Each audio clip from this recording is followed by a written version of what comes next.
Assalomu alaykum. Ko'pchilik osteopatiyaga qiziqqanlarni eng katta xatosi bor. Bu xato menda ham bo'lgan.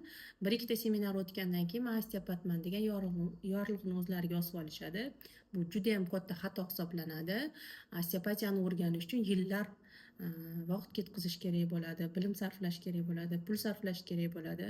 Va shular qatorida biz ham bir yilda 5 tadan 10 tagacha seminarlar o'tamiz. Haligacha o'qib o'zimiz ustimizda izlanamiz. Hattoki mana bu kitoblarni yozgan ustozimiz ham 30 yillik osteopat bo'lsalarda haligacha o'qishlarini davom ettirmoqdalar. Bu bilan nima demoqchiman?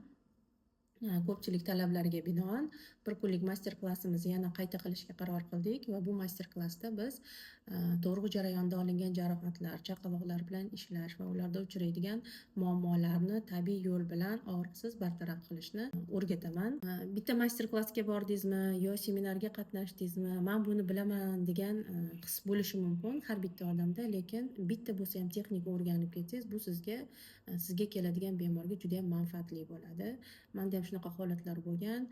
Qozog'istonga, Rossiyaga seminarlarga borganimda va bu darslarni o'tgan ekanman, bekor keldim degan tuyg'u bo'lgan, lekin qanchadir miqdorda o'zimga yangilik olganman, insight olganman, yangi texnikalarni olganman va buni har safar yangi seminarda qatnashish orqali bilimlarimni oshirib kelganman va sizlarga ham buni maslahat beraman.